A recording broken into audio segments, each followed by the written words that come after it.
Hey everyone. Hopefully you guys are enjoying the snow day. I told you that if you wore those pajamas inside out, it would work.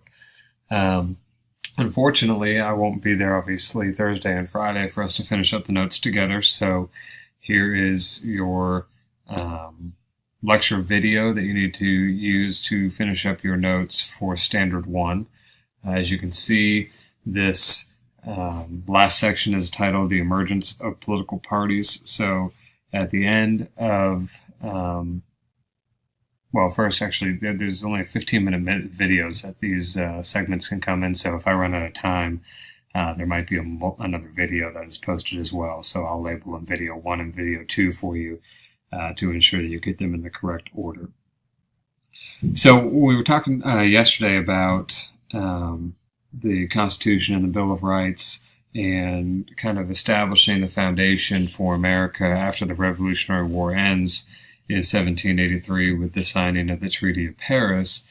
We obviously have a lot of debt. We talked about Shays' Rebellion yesterday and how there was no true way to really tax at a federal level because the Articles of Confederation didn't give the strong power that it needed in order to ensure the ability to tax. So one of our founding fathers, Alexander Hamilton, proposed a very elaborate economic plan in 1789. Because of the debt that our nation was in under the Constitution, we now have the ability to tax. And I mentioned it yesterday briefly that the debt at the end of the Revolutionary War was about $75 million in then money, which is equivalent to about $900 billion in today's money. So Alexander Hamilton proposed the idea that the federal government take on all state debts that was due to the war. Now, there were some people that thought that this was a great idea if they didn't have the ability to truly pay off that debt by the federal government taking on that debt for them.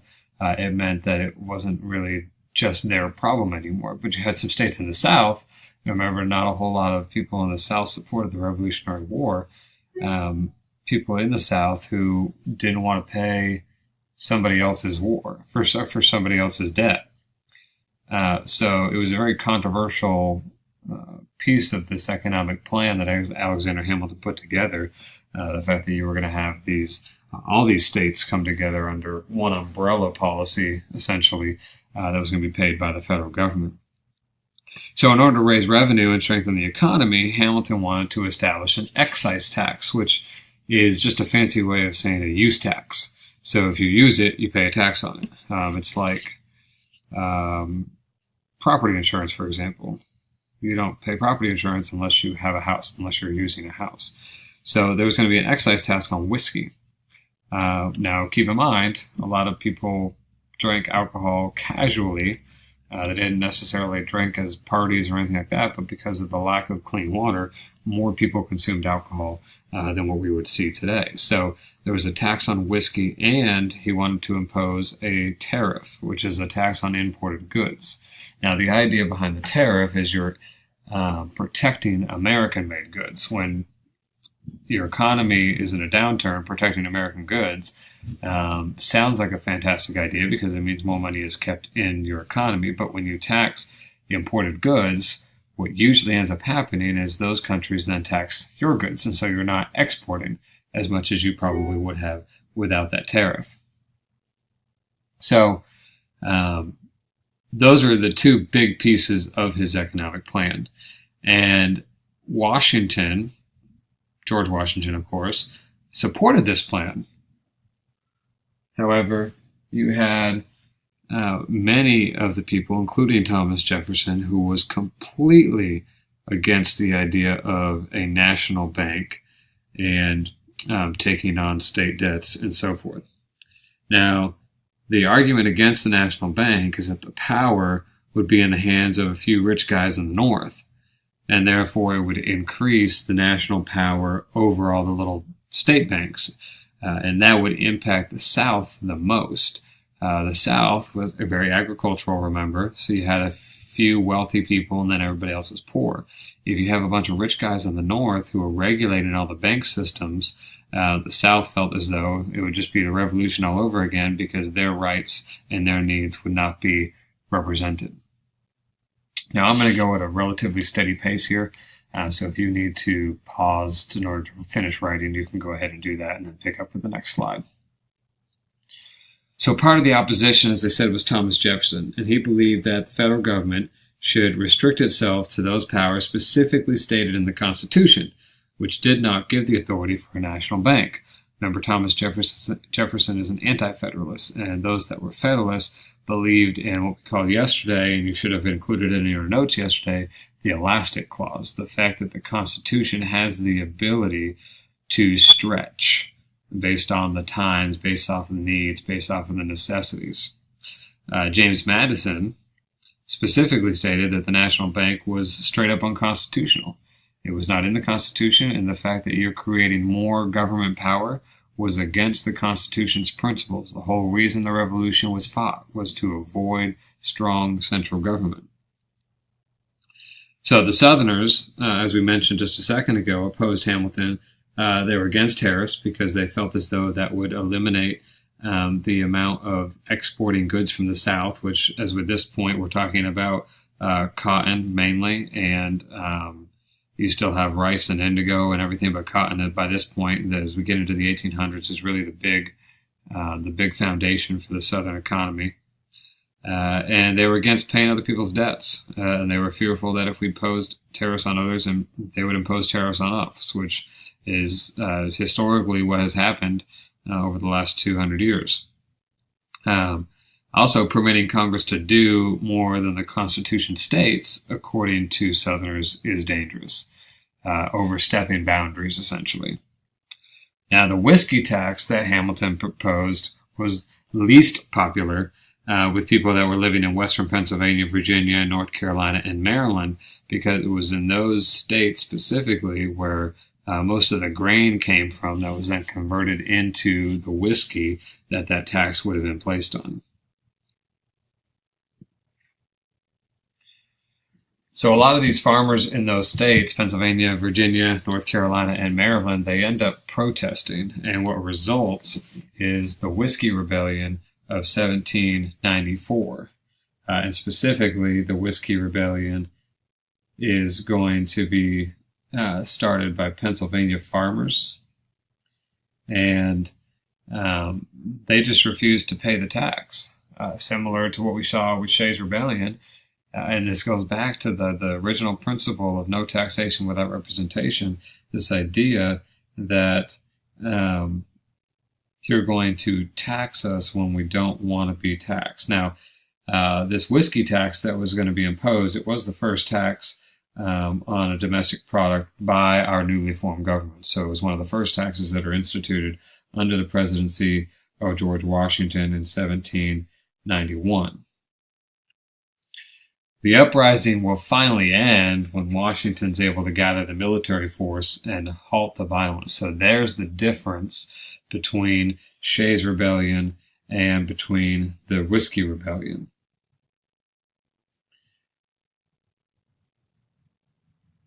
Now, the event itself is considered a success to an extent because it shows that the new government that was put in place under the Constitution versus the Articles of Confederation has the power to enforce laws. But many farmers will see Hamilton, Alexander Hamilton, as tyrannical, as just another King George III, because he was mainly a man of the wealthy upper class, versus Jefferson, who was considered a man of the little people. More people in America will flock to him because there were more poor people than there were rich people, which is ironic because Hamilton actually grew up poor and only gained his wealth through marriage, versus Jefferson had, it was kind of passed down from generation to generation. It was inherited wealth. So you would think that Jefferson would have been a man of the wealthy and Hamilton would have been a man of the poor, but that's not actually how it worked out. So before leaving office in 1797, George Washington gives his state address to the people, kind of a farewell speech, And he emphasizes three very important points, and I want you to listen to them closely, because if you think about Washington's three key points and where we are as a country today, Washington was kind of right. So the first one here is that we should stay neutral and avoid permanent alliances.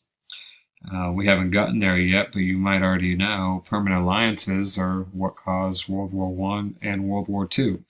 And if we ever end up going to war with North Korea, would potentially cause World War III. So he says stay neutral in as many cases as possible, and that's why we say no to France and when they're going through their Revolutionary War shortly after ours, and to avoid permanent alliances. Second, he said that good government is based on religion and morality. You can see how far we've come from that here in 2018. Separation of church and state, the fact that religion is pretty much shunned throughout our country, even though we supposedly have the freedom of religion. Everybody seems to be turning the other cheek against religion and morality. And then third, he says that forming political parties will divide the nation, and will become dangerous to the institution of democracy. And I think our election this past year in 2016 is a perfect example of what happens when you start identifying yourself as a Democrat or Republican and not as an American. And that was what George Washington warned against. Don't form political parties. You can have people running on different platforms, but forming political parties could potentially lead to a separation and divide in American society. So despite this very last warning, political parties did form. You had the Federalists and the Democratic Republicans, run by Jefferson and Hamilton. Hamilton was a Federalist, Democratic Republicans were Jefferson. And I'm going to pause here for a second to make sure that I am not running out of time. Perfect. We have 12 more minutes. Unless that meant that I was 12 minutes over. No, we're good. Okay. So, here is your breakdown for Republicans versus Federalists. I would go ahead and quickly put this into your notes. Pause it, though, so that way I don't run out of time. I'm going to move right on to the next one here. So, there's a war going on between the French and the British. And so the question is, whose side are we on? This is during the middle of the French Revolution. And based off of George Washington's words, we attempt to avoid the foreign issue and we declare ourselves neutral. And during the presidency of John Adams, which is between 1797 and 1801, we're going to pass several acts that make it sound like we're not really all about freedom at all or diversity, but it was an attempt to prevent us from getting entangled into foreign issues. So the very first one is the Naturalization Act, which required 14 years of residency before U.S. citizenship could occur. The Alien Act, which allowed government to arrest and remove foreigners deemed dangerous. And the Sedition Act, which severely limited free speech, which we see most times throughout war. Our free speech usually is limited. However, in response to the Alien and Sedition Acts, and make sure you're listening because this is not specifically in the notes here, but you do need to write it down. Jefferson and Madison produced what is called the Virginia and Kentucky Resolutions. Virginia and Kentucky Resolutions, stating that if a state believed a federal law was unconstitutional, then it did not have to obey it. And what that establishes is the last thing on the screen there. It's called the doctrine of nullification. So if a state believes that a federal law is unconstitutional, they have the right to disobey it. The doctrine of nullification, which was established by the Virginia and Kentucky Resolutions. And that gets us up into the 1800s and on the verge of the Jefferson presidency, which finishes out our Standard 1. So if you have any questions, make sure you shoot me an email. I will be in Oklahoma until Sunday morning. That's when I fly back. Hope you guys take care of business. Have a good couple of days, and I'll see you later.